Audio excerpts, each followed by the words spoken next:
The news, good evening. Visitors from anywhere around the world can, with immediate effect, enter Seychelles, provided they have proof that they have been vaccinated against COVID-19. The Minister for Foreign Affairs and Tourism, Sylvestre Radegonde, made this announcement this afternoon. He indicated that tourists who will be entering the country as of this month will need to have proof that they have completed their vaccination course and 2 weeks have passed since their last dose. An authenticated vaccination certificate will therefore need to be presented, and a 72-hour negative PCR test will be required prior to entering the country. They will not need to be quarantined. Tourists who have not been vaccinated will only be able to enter under existing conditions. But as of mid-March, proof of vaccination would not be required, and visitors would be able to enter from any country with only a 72-hour negative PCR test.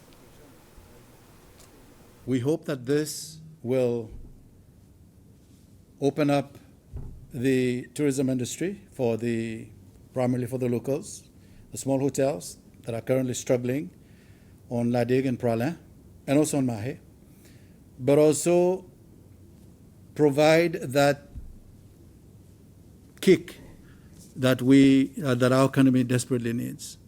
As you know, the Seychelles economy is in dire straits at the moment, and we hope that all these measures will allow the economy to start all over again, if you wish, but also give the industry, the tourism industry, the confidence that they need to plan ahead and for their business, but also the visitors as they look at holiday possibilities during the year, for Easter and their summer holidays. Look at how or where they could potentially go, and we want to put Seychelles at the forefront of possible destinations. And during the press conference, the Minister for Health, Peggy Vidot, indicated that with the vaccination campaign that was launched last week, the population will soon have the level of immunity required to allow tourism in the country. We feel that by mid-March, we would have a significant proportion of the population immune as a result of our vaccination program that would help Seychelles attain a certain level of herd immunity, which would help with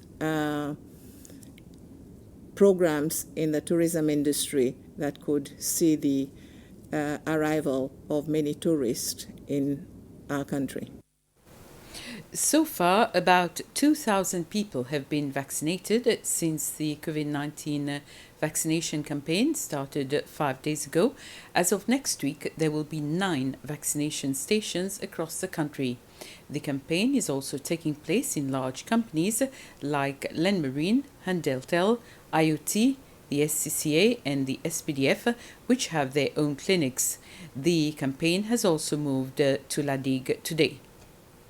We are quite satisfied because we have seen an improvement in the uptake of persons being vaccinated. Based on the figures of today, at least 2 teams, one of them has reached close to 200 between the hours of 8 o'clock this morning and 12 this afternoon, and another team exceeded 100 during the course of the morning. So we do expect that most of the teams will reach the target of 200 per day, effective today. However, we will be taking any measures possible to increase the numbers where we can, because that will bring us closer to completing the first dose of the vaccination campaign.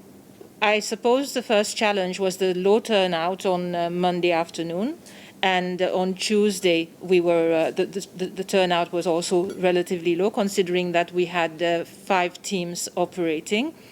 But that could be associated with the COVID-19 vaccine. It's totally new in Seychelles. We've had to build up that confidence of our own staff and the public. The COVID-19 Relief Fund has today received financial donations worth over ₹1 million. The donation was presented to President Wavel Ramkalawan at State House this afternoon. The first check amounting to $20,000, which is around 400,000 rupees, was presented by the Chinese ambassador Wei Guo, who said that we all have to unite for a common purpose against the COVID pandemic. The Seychelles China Trade and Business Promotion Association presented the second check of ₹1 million, and the Surya Group has donated $10,000 for the COVID Relief Fund. The Chief Executive Officer of SETS, Guy Morel, has said that in spite of the economic slowdown, there still exists employment opportunities in the country. Mr. Morel has explained that out of the 1,025 people registered with SETS for the month of January, 309 of them secured employment in a short period of time after being made redundant. Out of the remaining 716 who had registered with SETS earlier, 130 are also in employment.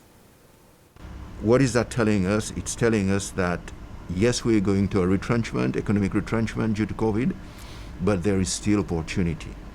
And this is one thing that even though SETS will conclude its program by the end of February, the upskilling and reskilling and the recalibration of mindsets must continue in order to address the manpower situation that we have, where employers are asking for talent and we cannot satisfy their needs from our local Seychelles labor market. The economy of Seychelles will have to be based also on labor mobility, the ability of people to move from one trade to another, and institutional support such as professional centers must start reacting to this emerging requirement. And with this, we end this news summary. Thank you for watching and take care of yourselves. Good evening.